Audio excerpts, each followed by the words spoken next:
Mike is the only one in his family who shows his big personality from a small perspective.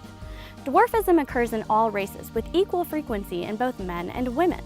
1 in every 40,000 children is born with dwarf conditions. Flagler College's counseling director, Glenn Goldberg, knows a thing or two about leaving high school early. Goldberg skipped his senior year as well, and like Heron, wishes he hadn't. Long unveiled his newest colorful series inspired by nature here at the Plum Gallery during this February's Art Walk. When Stewart reinstated Areola, he knew of the outgoing SGA president's DUI and drug-related charges. However, Areola's former vice president says that he was kept in the dark during the 2-week suspension. Fagan was recently at Flagler College discussing his book, Tom's River. He says that he used a storyline to make the information in the book more interesting. FCTV News Center's new fall 2015 anchors, Murphy Stidham. Murphy, I hear that this story is about a true Grand Dame. That is very true, Michael, and I am so excited that in my first time anchoring, I am introducing one of Flagler College's greatest treasures to our audience. The outgoing Theater Arts Department chair, who is also the college's longest-serving employee, will take her final bow at the end of this semester. News Center reporter Kathleen Bajalia is a fan. I want 29 to appeal to everyone because no matter what age you are, you can develop and find your plan and find your purpose. I would love to hear stories of, I got this shirt from your line and it really touched me and it got me thinking and I was here and now I'm here. 29 will capture their attention. It's not just a shirt that someone's wearing on the street. It's a shirt that has a message to it. There's more behind it. There's more depth. It's not just something you pull out of the dryer and throw on. Sometimes you have to let go who you are to become who you're going to be. So literally this line is our heart on the world sleeve.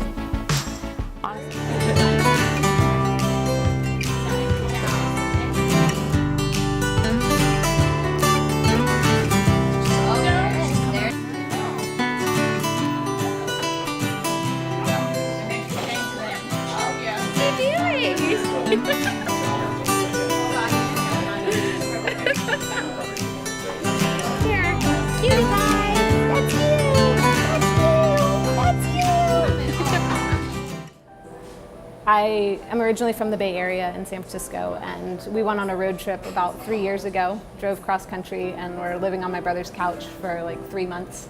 We were like, we're gonna stay here, it's gonna be great, I love this place. And then it was like, well, how would we afford to live here? What would we do in order to live here? And what it came down to was that we would have to work jobs that we didn't really like in order to struggle to pay the rent and pay our bills. I started the Chef's Garden Catering when Jennifer, my only child, went away to college. And I knew I was going to do something, and I just let the universe direct me into what that right thing was. When you're doing something that you know you're meant to do, I think it always works out to be successful.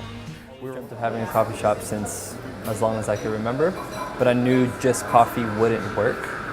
And when I met Mariah, we kind of started dreaming of this place to eat, or this place to have a coffee.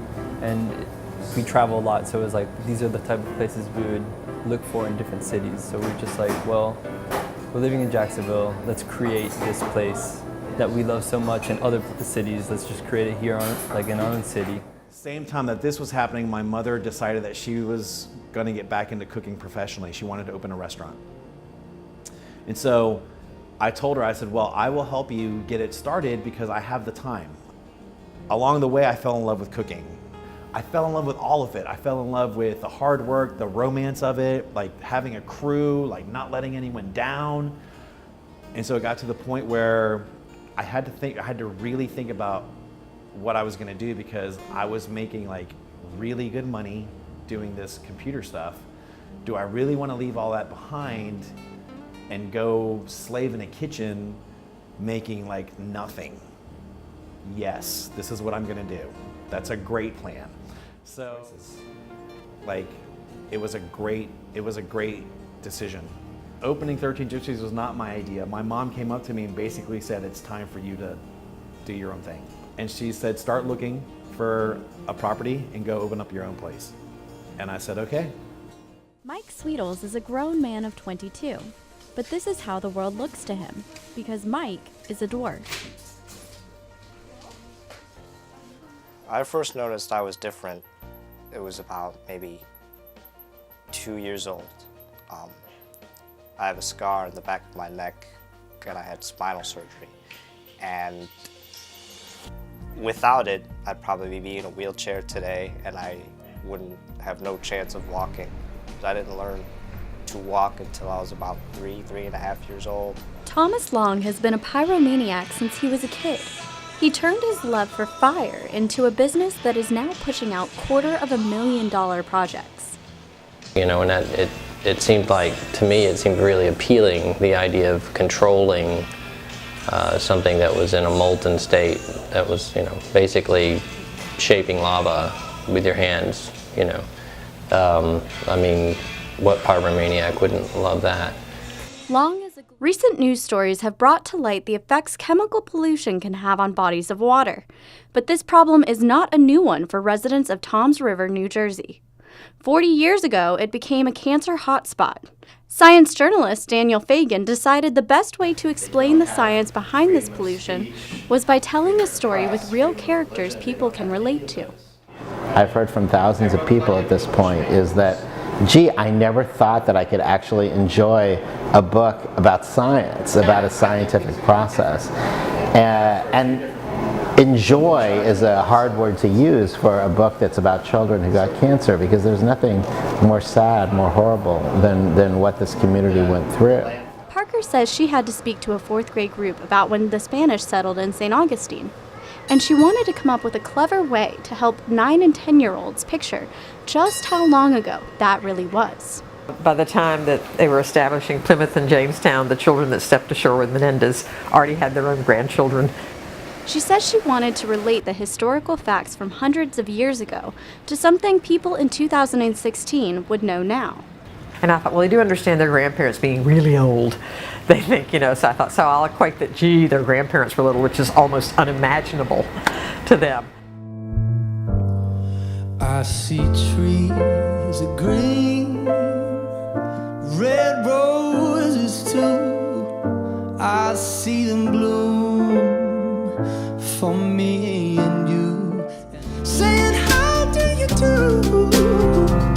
They saying, I love you. I see babies cry and I watch them grow. They'll learn much more than I'll ever know. And I think to myself, what a wonderful world.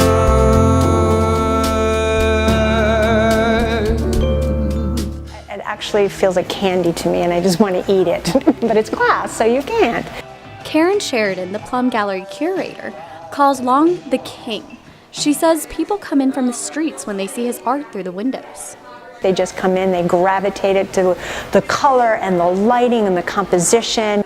Long finds beauty in purpose, texture, and movement. He says since he is a visual person, he can find beauty in anything. I think that's part of being an artist. Is, you know, you're drawn to beauty in whatever form. Murphy Stidham for Ancient City Stories.